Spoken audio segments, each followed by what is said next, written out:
Bah, du coup, laisse-la à côté, la Mirabelle. Bon, vous avez presque tous bons, hein. Solide comme le sapin, fort comme la Mirabelle. J'espère que vous en souviendrez. Peut-être après la présentation, vous en souviendrez un peu plus. En attendant, voilà, pour les plus assidus, donc on va noter, hein, je vous regarde. Il y aura deux petits cadeaux pour la fin. Bon, j'en ouvre une, et puis après la deuxième, je vous montrerai plus tard. Bonsoir à tous. Alors voilà le slogan, solide comme le sapin, fort comme la Mirabelle. Pourquoi ça Avant d'y venir, j'espère que vous êtes tous prêts. On va se remettre un peu en condition et accrochez bien vos ceintures parce que ça bouge.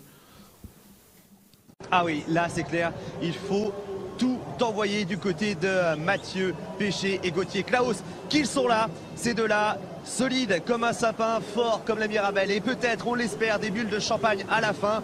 Vous les voyez, Gauthier est devant, Mathieu est derrière, c'est parti pour le canoë biplace français dans cette finale. Les chercheurs d'or, comme ils se surnomment, c'est parti. Alors sur le haut, il faut glisser, il faut être au milieu de ses portes, il faut gérer, il y a des croisés calés bien compliqués, il faut se mettre en confiance et sur la fin ça attaque dans les très gros mouvements d'eau.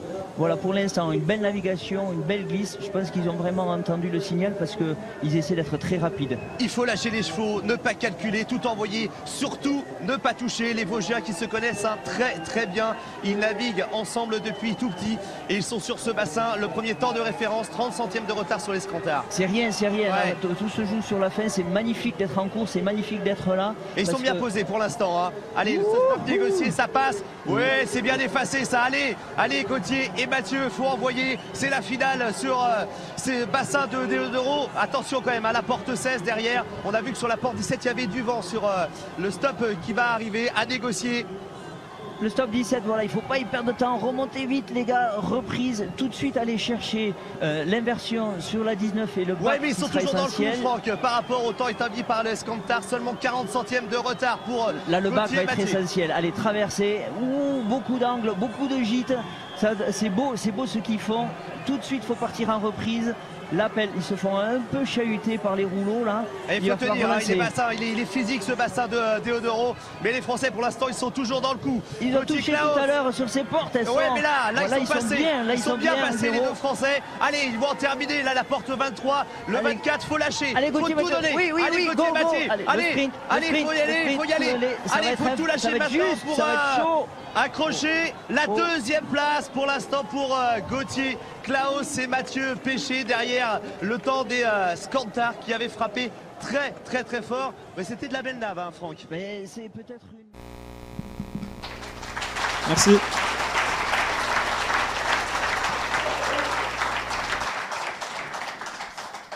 Je sais pas vous, mais moi ça m'a redonné mal au bras. Donc, je suis content d'être là. Alors, on voulait attaquer tout de suite en vous expliquant un peu, parce que là, donc, on vient de voir la course, mais il y a un moment qui est primordial, c'est vraiment ce qui se passe dans notre tête quand on est au départ. Tout le monde nous pose souvent cette question. Qu'est-ce qui se passe dans ces moments fatidiques un peu Donc, pour moi, en tout cas, il y a vraiment deux ambiances. Une ambiance qui me dit, et qui m'amène presque à perdre pied, à me dire, voilà, c'est le jour de ta vie. Ça fait 4 ans que tu t'entraînes pour ça. Là, c'est la minute 30. Il ne faut pas se rater. Il y a 10 000 personnes dans les tribunes. Toutes les caméras sont braquées sur nous. Et puis, à un moment donné, il n'y a pas le choix, il faut y aller. Donc là, de quoi perdre les pédales. Et puis de l'autre côté, finalement, on se dit, allez, concentre-toi. Tu sais le faire. Finalement, c'est ni plus ni moins que de l'eau et des portes. On le fait tous les jours à l'entraînement. Et c'est pas plus simple que ça. On est juste au moment où on doit être... on est là au bon moment, donc il faut y aller, et puis on s'élance. Les 10 premières portes, les 15 premières portes, on est encore assez lucide, on a pas mal au bras, et finalement il n'y a pas beaucoup d'erreurs, et tout le monde quasiment sait passer ces premières portes, et on sait que ça se joue sur la fin du parcours. Les 10 dernières portes, c'est là où on est les bras qui sont tétanisés, on est plus lucide, on prend des vagues plein la gueule pour être grossier, et puis il faut tenir jusqu'en bas, et c'est pour ça qu'on a grosso modo créé cette leitmotiv, ce dicton qui est solide comme le sapin et fort comme la Mirabelle, parce qu'on voulait rester jusqu'en bas du parcours, lucide et fort, et aller gratter jusqu'à ces derniers centimètres qui nous ont permis d'avoir cette médaille. Donc la naissance du dicton est apparue avant, mais avait pour but cette course olympique. Alors Gauthier vient de vous parler de la minute qui précédait la course, donc on la gère différemment chacun de notre côté. Mais moi je vais vous parler des 4 ans avant, 4 ans qui sont écoulés, parce qu'une finale olympique ça se prépare pas la minute avant, ça se prépare au-delà de 4 ans même.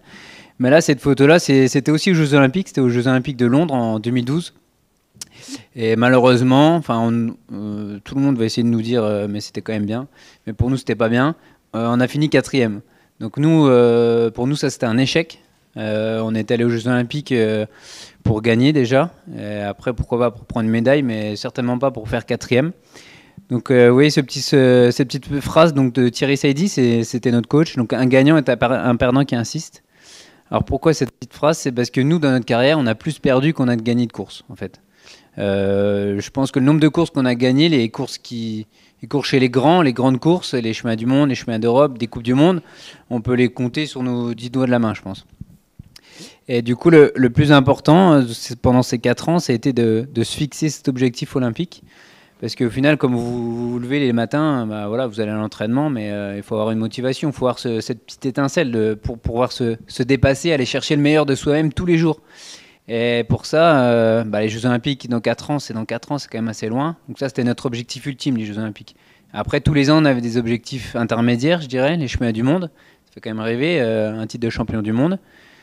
Mais après, c'est quand même long, un an, puisqu'on s'entraîne depuis septembre jusqu'à septembre. Bon, les chemins du monde sont en septembre, donc il faut s'entraîner tout l'hiver. Pour être bon en été, il faut s'entraîner l'hiver. Et du coup, les objectifs intermédiaires, c'est les chemins d'Europe, c'est les Coupes du Monde, c'est des courses intermédiaires. Mais c'est encore loin, parce que c'est l'été, tout ça. Et du coup, le but du jeu avec Gauthier, c'est que tous les jours, tous les matins, on avait une petite carotte. C'est de se dire, allez, aujourd'hui, on va faire un meilleur temps qu'un autre. Allez, aujourd'hui, on ne va pas toucher. Aujourd'hui, on va aller vite. Aujourd'hui, on va essayer de ne pas se retourner, parce que ça caille. Et il y avait toujours cette petite étincelle, ce petit truc qui nous dépassait tous les jours pour vraiment aller chercher le meilleur de nous-mêmes. Et donc, tout ça pour dire que les échecs sont souvent le point de départ des victoires. Et donc, on base notre objectif Rio 2016 sur cet échec de Londres, cette 4e place. Et puis finalement, c'est à ce moment-là que naît ce slogan.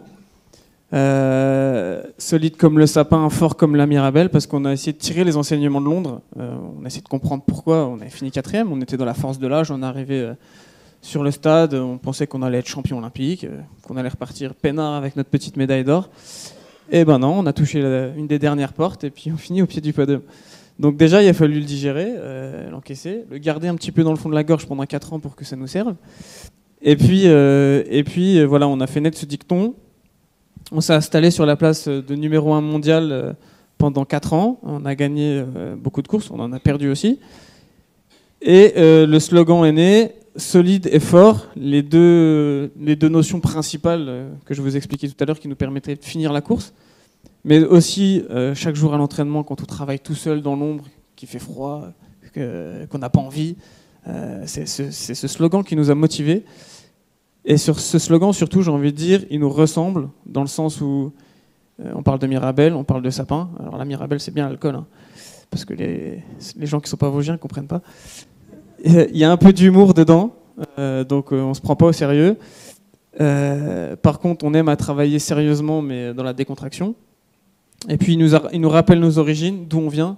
Et ça, quand on a un champion, c'est important de ne pas l'oublier, parce qu'on voyage beaucoup, on vit des choses exceptionnelles. Mais ça nous ramène à nos racines. Et du coup, ce slogan, c'est nous, tout simplement. Et c'est ça qui nous a poussé tous les jours à être et aller chercher cette médaille olympique et plus. Tu voulais rajouter un truc ? Non, il est tout bon. Ok, c'est bon. Alors, comme Gauthier me l'a fait remarquer tout à l'heure, dans l'année, vous avez 365 jours. Je pense que le nombre de jours de course, on doit en avoir 5. On a une journée de chemin du monde. Tous les 4 ans, on a les Jeux Olympiques.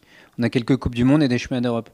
Donc là, une image comme ça sur un podium avec une médaille, surtout une médaille olympique, déjà de une, ça peut arriver que tous les 4 ans. Et de deux, le reste du temps, qu'est-ce qu'on fait ? On s'entraîne. On s'entraîne, on voyage, et on s'entraîne, et on répète les gammes, et on fait des entraînements l'hiver, on fait des entraînements l'été. On n'est pas souvent dans les Vosges parce que le bassin d'Épinal, pour notre niveau, notre maigre niveau, ben, il commence à être un peu obsolète. Du coup, on a dû se délocaliser à Pau, dans le sud-ouest. Bon, ils font du bon foie gras, mais à un moment donné, il y en a marre. Et puis, il faut aller à l'étranger. L'hiver, quand il fait froid dans les Vosges, au lieu de descendre les pistes de ski avec le bateau, eh ben, on va à Dubaï, on va en Australie. Alors ça fait rêver hein, d'aller à Dubaï ou bien en Australie, mais en fait nous on la voit pas trop la carte postale de là-bas. C'est les entraînements 2 à 3 fois par jour parce qu'on sait très bien qu'on va là-bas pour s'entraîner, donc on met les bouchées doubles. On a un jour de repos par semaine, mais le reste du temps on travaille parce qu'on sait très bien que c'est le fruit du travail de l'hiver. On va le récolter l'été, justement, là, sur le podium. Et l'année des Jeux Olympiques, je pense que j'ai plus vu Gauthier, l'entraîneur, que ma femme et ma petite fille. En fait, c'était... C'est bien, hein. C'était tellement prenant, mais à un moment donné, voilà, souvent on nous dit vous avez fait beaucoup de sacrifices. Mais moi, j'aime pas tant parler de sacrifices, c'est juste qu'on avait vécu notre vie autrement. Quand on était à l'école, parce qu'on a dû faire des études, le kayak ça paye pas. Hein. On a tous les deux fait une école de commerce, donc on a continué nos études, on est diplômés en bac plus 5. Et bah voilà, les jeudis soirs, je sais pas s'il y en a qui connaissent, mais jeudi soir c'est soirée étudiante. Bon, nous, on ne les a pas trouvés soirée étudiante. Hein. Nous, on avait toujours l'excuse, bah non, on vient pas, demain matin on a entraînement. Mais voilà, on n'est pas en train de se plaindre, mais c'est juste qu'on a vécu notre vie autrement. On a vécu des belles choses. Une médaille aux Jeux Olympiques, c'est pas tous les matins. En 2017, Gauthier, vous en parlez aussi, on a fait champion du monde. Ouais, donc du coup, ce que moi je voulais rajouter, parce que ça les gens ne savent pas forcément, c'est qu'en fait un parcours de kayak, on ne le teste pas avant. On l'analyse du bord et on essaie de prévoir chaque millimètre, chaque coup de pagaie, où est-ce qu'on va le faire. Mais la qualité finalement première qu'on doit avoir nous les athlètes, c'est l'adaptation. Parce qu'on prévoit tout, mais quand on est au départ et qu'on s'élance sur une rivière qui fait que bouger, on doit passer des portes qui sont constamment en train de bouger avec le vent aussi, qu'on doit gérer un équipier qui a un instinct forcément différent du nôtre, la concurrence, on ne sait pas ce que ça va donner, quelles prestations ils vont faire eux aussi, parce que finalement c'est un contre-la-montre. Donc finalement, on doit tout le temps utiliser cette capacité d'adaptation pour aller chercher plus loin et obtenir cette médaille. Et puis, on bascule sur les championnats du monde de 2017, tout simplement pour dire qu'à la fin de cette course, il faut surtout rien lâcher, que c'est une autre qualité que le sportif doit avoir, la persévérance, la ténacité, et puis s'accrocher jusque dans les derniers mètres. Donc la photo que vous voyez à l'écran, on est beau, on a des belles têtes, mais elle parle d'elle-même. On s'arrache, c'est le passage de la ligne d'arrivée en fait. On la voit pas puisqu'elle est fictive, mais c'est le moment où vraiment on voit qu'on a tout donné et que même le dernier centimètre, on va aller le chercher. Et l'anecdote, c'est qu'avant le départ, avant le départ de cette finale de championnat du monde à Pau en France, l'entraîneur me dit sur l'analyse vidéo, il me dit mais arrête de faire ça, de te jeter comme ça tu ressembles à rien. Ça sert à rien et tu risques de te faire disqualifier parce que grosso modo si on passe mal la ligne d'arrivée on est sujet à se faire disqualifier. Et moi je le regarde, je dis bah non, je dis moi ça tu peux être sûr que je vais le faire. S'il y a un demi-milliseconde, un demi-centimètre à aller chercher, je le veux et je le veux pour moi. Et donc je le fais à la ligne d'arrivée et on est champion du monde à 7 centièmes. À 7 centièmes. 7 centièmes, c'est le clignement d'une paupière, j'en sais rien ce que c'est, mais en gros, si je l'avais pas fait, on n'était pas champion du monde. Donc là, après, moi, je vais le voir. Je dis alors. Non, vraiment, enfin, j'en rigole, mais je pense que c'est vrai, vraiment. Et du coup, voilà, ne rien lâcher et tout donner pour aller chercher ces derniers centimètres, c'est une des qualités qu'on doit avoir. Non ? Entre autres, Gauthier. Non, parce que l'important, moi je veux revenir sur le concept d'adaptabilité. Adaptation ? Ouais, les deux en fait. C'est-à-dire que, pour vous expliquer un peu la petite histoire, c'est qu'avant les sélections pour les Jeux Olympiques, donc vous savez qu'en France, donc il y a plusieurs bateaux, plusieurs catégories. Nous on est en canoë biplace. On est j'espère que vous avez tous été briefés. Est-ce que vous savez la différence entre un kayak et un canoë ? Vous n'avez pas eu le petit mémo?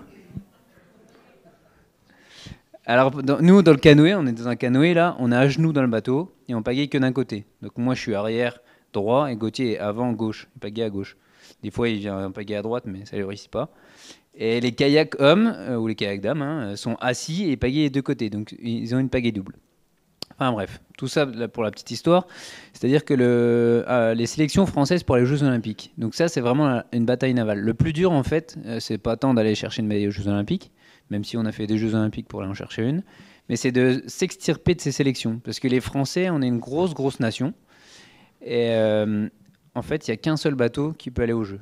Donc dans notre catégorie canoë biplace, il n'y a qu'un seul bateau. Et on est 5-6 à prétendre à une place. Et on pourrait amener les 5-6, et les 5-6, il y aura un podium à 6 places, on aurait tous une médaille, je pense. Et en fait, tout ça pour en arriver là, c'est que moi, je suis tombé malade, j'ai une grosse grippe bien carabinée 3 semaines avant les sélections. Et du coup, comment on fait là? Parce qu'en fait, il faut savoir qu'on prévoit un pic de forme, c'est-à-dire que votre préparation physique, mentale, tout est calculé pour être présent le jour J à la compétition, pour être en top forme, en top santé, en top synchronisation, parce qu'on doit être sur la même longueur d'onde avec Gauthier. Et là, on a tout perdu. Là. Donc moi, j'étais alité, lui, il continue à s'entraîner. Mais voilà, le but du jeu, c'était de ne pas paniquer et de prendre la situation comme elle était. Ça voilà. prouve que c'est moi qui fais tout quand même. Hein. Je suis revenu fort, je vous jure, je suis revenu fort. Hein. Et du coup, après, moi, on m'a remis sur pied. Bien sûr, on peut pas prendre.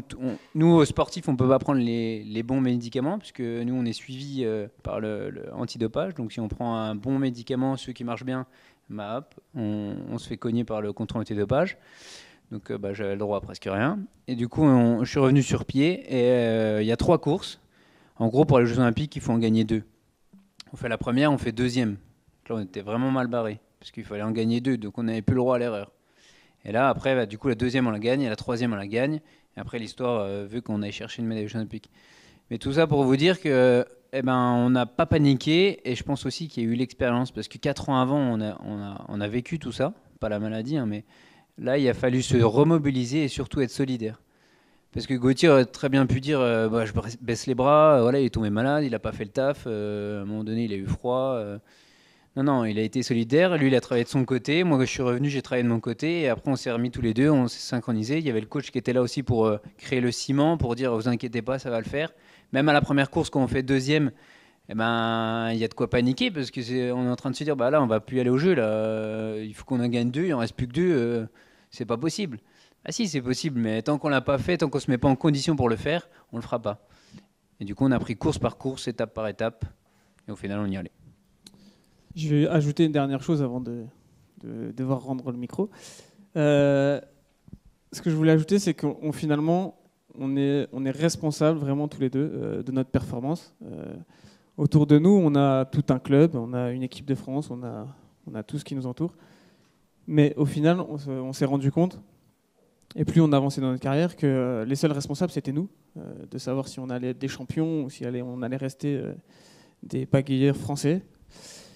Et on a été obligé de se créer, on a voulu se créer notre propre cellule de performance. Et ça, vous allez comprendre pourquoi.